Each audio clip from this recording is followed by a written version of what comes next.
Bonjour et bienvenue. Aujourd'hui, on va parler du casting d'Harry Potter qui est loin d'être parfait, n'est-ce pas? Et moi, je me suis toujours demandé pourquoi est-ce qu'ils avaient remplacé certains acteurs. Donc, j'ai ici une liste de 16 acteurs et actrices qui ont été remplacés.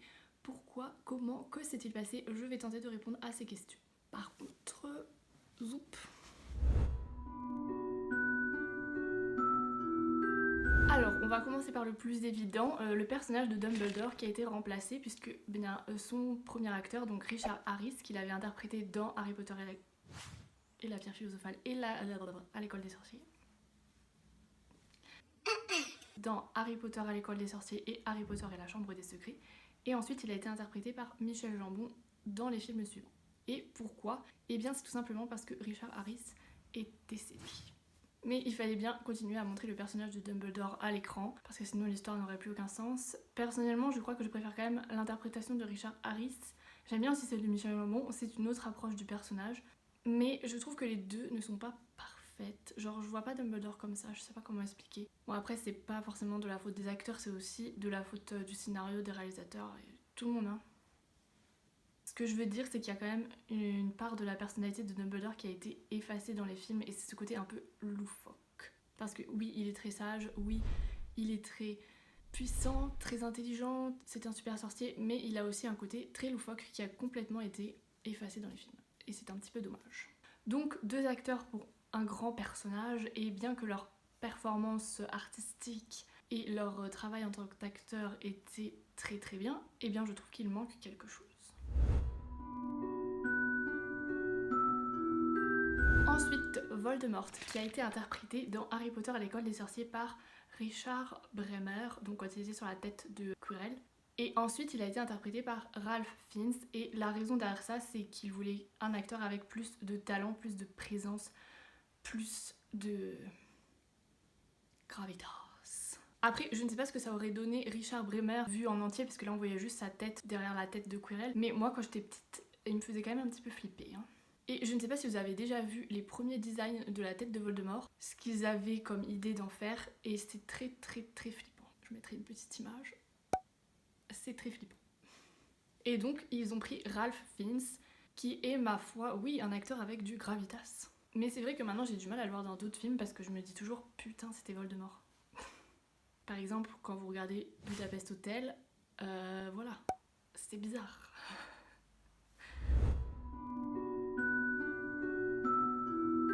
Ensuite, il y a le personnage de Griffouk.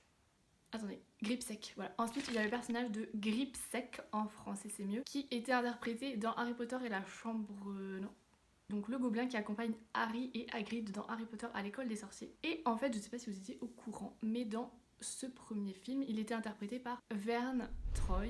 Et il a ensuite été remplacé pour Harry Potter et les reliques de la mort par Warwick Davis qui faisait déjà le professeur Flitwick. Alors il faut juste savoir que Warwick Davis faisait déjà la voix de Gripsec dans le premier film et que Vern Troy était le seul acteur américain à avoir été engagé par la production Harry Potter. J'aurais juste préféré que ce soit Robin Williams, mais c'est pas grave. Surtout qu'il sait très bien faire l'accent british. Mrs. Doubtfire. Euphigenia Doubtfire. Et donc pourquoi le rôle a été repris par Warwick Davis? Bah déjà parce qu'il faisait la voix et que Vern Troy il avait des petits scandales, j'ai pas trop suivi, j'ai pas tout regardé, mais en tout cas il était plus employable on va dire, et du coup Gripsec a été repris par Warwick Davis. Il a passé l'audition et du coup le casting lui a dit vas-y c'est bon.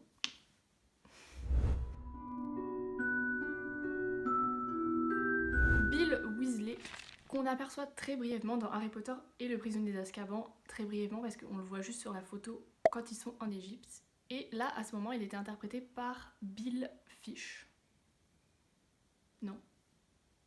Richard Fish. Richard Fish. Et plus tard, il a été interprété par Domhnall Gleeson, qui est le fils de... comment il s'appelle déjà? Celui qui fait Maugrey Folleuil, c'est le père, enfin l'acteur c'est le père de Domhnall Gleeson. Je vais retrouver son nom. Je ne retrouve pas son nom. Brendan Gleeson. Donc, je sais plus où j'en suis du coup.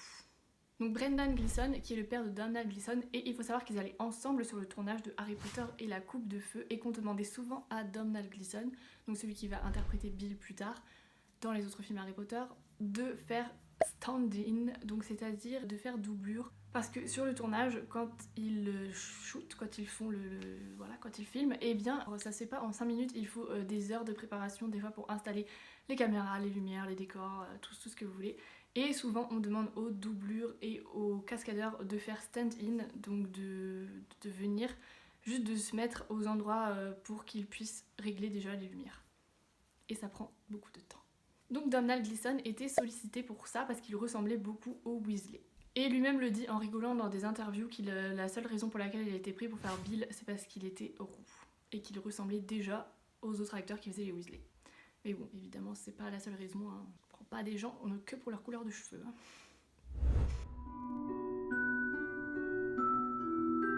Le personnage suivant qui a été remplacé, c'est la grosse dame. Je sais pas si vous vous rappelez, je pense que oui. Dans les premiers films, les 2 premiers films, eh bien c'était Elizabeth Spriggs. Et ensuite elle a été interprétée par Dawn French dans les films suivants. Et pourquoi ? Eh bien c'est parce que la production, je vais pas dire de nom parce que je ne sais pas qui exactement a décidé de ce changement, il voulait quelqu'un de moins coincé et de plus drôle et dynamique pour le rôle. Alors personnellement, je trouve que la première grosse dame était très bien. C'est vrai qu'elle était un peu plus coincée, ça je suis tout à fait d'accord, mais le caput Draconis, ça m'a marqué les amis. Le mot de passe, caput Draconis. Mais en même temps, il est vrai que Dawn French était quand même bien plus marrante. Une autre dame qui a été remplacée dans les films Harry Potter, c'est la Dame Grise, qui était interprétée dans les premiers films. Je sais pas exactement combien de fois on la voit. Je sais qu'on la voit dans Harry Potter à l'école des sorciers, mais après je ne suis pas trop sûre. En tout cas, elle était interprétée par Nina Young, et après ils ont pris Kelly MacDonald. Et ils ont changé d'actrice parce qu'au début, quand ils ont casté Nina Young, ils ne savaient pas que le personnage allait être très important, puisque puisque les livres n'étaient pas encore sortis à l'époque. Donc ils ont remplacé Nina Young par Kelly MacDonald parce qu'ils voulaient une actrice avec plus de gravitas. Encore le gravitas. Et pour le coup, je trouve que la représentation de la Dame Grise dans le film Harry Potter et la Relique de la Mort partie 2 est un petit peu trop dramatique. Suivant, c'est le personnage de Tom, le barman du Chaudron Baveur, le patron, je pense même, du Chaudron Baveur, qui a été interprété dans les premiers films par, j'ai oublié, Derek Deadman dans Harry Potter à l'école des sorciers, et qui a ensuite été remplacé par Jim Tavar à partir de Harry Potter et le prisonnier d'Azkaban, et de toute façon on le voit pas dans les autres films, donc pour Harry Potter et le prisonnier d'Azkaban. Et pourquoi ils ont changé d'acteur, là c'est pas trop sûr, apparemment c'est le premier acteur qui n'a pas voulu revenir.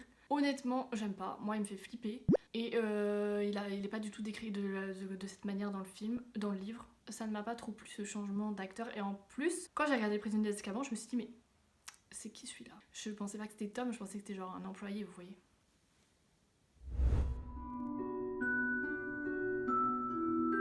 Prochain personnage, et là c'était un petit peu scandaleux à l'époque, ça a fait beaucoup de bruit, beaucoup de controverses, les gens n'étaient pas contents. Et c'est le personnage de Lavande qui a été joué dans les premiers films, les 3 premiers films par Jennifer Smith, ou juste dans le prisonnier d'Azkaban, je sais plus. Bref, par Jennifer Smith qui est une actrice à la peau noire, n'est-ce pas ? Et ensuite elle a été remplacée par Jessie Cave qui est une actrice à la peau pâle et très blanche. C'est vrai que c'est... Pourquoi ? Alors après je ne sais pas ce que vaut Jennifer Smith au niveau d'actrice, on ne sait pas trop parce que c'est vrai que dans le prisonnier d'Azkaban elle est juste dans le background, on la voit pas trop, elle n'intervient pas vraiment. Mais ça se trouve c'était une actrice très bien, maintenant on le saura jamais. Après Jessie Cave, sa performance était tip top, moi j'adore, elle correspondait très bien au personnage, elle jouait très bien, voilà. Mais c'est vrai que c'était bizarre de changer d'actrice, surtout pour prendre une actrice à la couleur de peau différente, voilà. Ça n'a pas trop plu aux fans. Ce que je trouve dommage en même temps, c'est que du coup elle arrive un petit peu comme un cheveu sur la soupe dans Harry Potter et le prince de sang mêlé, alors que dans les livres, son personnage il est présent quand même depuis le 1, même si elle n'intervient pas beaucoup, elle fait souvent des petites remarques, elle parle, enfin c'est pas juste une fille dans le décor quoi. Donc c'est vrai que son arrivée est un petit peu soudaine et bizarre, alors qu'ils sont que 10 élèves dans l'année de Harry à Gryffondor, donc ils auraient peut-être pu penser à ça avant et prendre des gens fixes pour ces rôles-là, comme Seamus Finnegan et Dean Thomas. Ils auraient dû faire pareil avec les filles. Et c'est pareil pour les 3 personnages suivants qui sont les poursuiveuses de Gryffondor. Je pense qu'ils auraient dû anticiper ça et garder toujours les mêmes actrices pour que ce soit plus cohérent. Donc on avait Alice Spinett, Angelina Johnson et Katie Bell qui ont été remplacées plusieurs fois dans les films et c'est un petit peu bizarre du coup. On va commencer par Alice Spinett qui a été interprétée par Layla Sutherland et ensuite dans Harry Potter et la Chambre des Secrets par Rochelle Douglas. Et ensuite elle disparaît des films.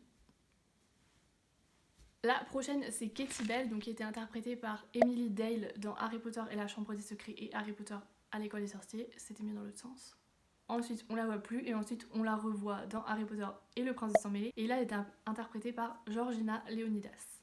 Et donc pareil c'est bizarre, ça fait un manque de cohérence je trouve. Et la dernière c'était Angelina Johnson qui est d'abord interprétée par Daniel Tabor dans les 3 premiers films et ensuite par Tiana Benjamin dans Harry Potter 4. Et il faut savoir que dans les 3 premiers films elle n'avait pas de dialogue et je pense qu'ils ont remplacé l'actrice parce que Daniel Tabor était plus vieille que les autres acteurs, elle avait 2 ans de plus. Du coup peut-être qu'elle faisait un peu vieille par rapport aux autres et du coup ils ont pris Tiana Benjamin pour Harry Potter et la Coupe de Feu. Sauf qu'après ils ont effacé son personnage des films puisque l'actrice avait un rôle dans une série anglaise là qu'on voit partout, EastEnders. Donc merci d'avoir changé l'actrice pour finalement effacer le personnage. Alors qu'en plus dans les livres, Angelina Johnson elle a quand même un petit rôle un petit peu important quand même dans Harry Potter et l'Ordre du Phénix. C'est quand même la capitaine de l'équipe de Quidditch qui est tout le temps en train de gronder Harry, d'engueuler Harry parce qu'il se fait tout le temps coller par ombrage et du coup elle en a trop marre. Ensuite Elphias Doge qui était interprété par Peter Cartwright dans Harry Potter et l'Ordre du Phénix et par David Rayal dans Harry Potter et les Reliques de la Mort. Et là honnêtement je ne sais pas trop pourquoi ils ont changé l'acteur. D'autant que dans Harry Potter et l'Ordre du Phénix, de toute manière Elphias Doge n'intervient pas, on sait même pas que c'est lui. Donc ça se remarque pas trop. Le personnage de Mafalda Hopcrick a aussi été remplacé dans les films Harry Potter. Dans Harry Potter et l'Ordre du Phénix, on entend juste sa voix et c'était Jessica Hines qui prêtait sa voix au personnage. Et ensuite dans Harry Potter et les Reliques de la Mort, donc quand Harry, Ron et Hermione font leur petit comment dire intrusion au ministère, et bien c'est Sophie Thompson qui interprète le personnage. La raison, il n'y a pas de raison, je ne sais pas. Peut-être que Jessica Hines était trop prise. Attendez, il n'y a pas vraiment de raison, ils ont juste recasté le personnage. Et enfin, on va terminer avec les sœurs Patil, donc qui ont été interprétées chacune avec 2 personnes différentes, 2 actrices différentes. Attends, parce que là, ça va pas. Donc Padma et Parvati. Donc Parvati qui est à Gryffondor et Padma qui est à Serre d'Aigle dans les livres, mais elles sont toutes les 2 à Gryffondor dans les films. Et donc elles ont toutes les 2 été interprétées par 2 actrices différentes. D'abord Padma Pati qui était interprétée par Sharon Sandhu dans Harry Potter 1, 2, 3. Enfin, je sais pas si on la voit dans le 1 et le 2, mais en tout cas dans le 3, c'est sûr qu'on la voit pendant la leçon de Lupin de défense contre les forces du mal avec l'Épouvantard. Et ils l'ont remplacée par Afshan Azad à partir d'Harry Potter et la Coupe de Feu. Après, il faut savoir que la première actrice, elle n'était pas vraiment Padma Pati, elle était listée sur le casting comme fille numéro 2. Donc... Et ensuite Parvati Pati qui était interprétée par Sitara Shah dans Harry Potter et le prisonnier d'Azkaban, encore une fois. Et elle a été remplacée par Shefali Chowdhury. Oh là là, c'est du n'importe quoi là, la prononciation des prénoms, je suis désolée. Et pourquoi ils ont pris la deuxième actrice plutôt que la première pour Harry Potter et la Coupe de Feu? Et bien c'est parce que la première elle a l'air vraiment très très jeune. C'est vrai qu'on dirait qu'elle a à peine 13 ans. Ah non, j'ai oublié Pansy.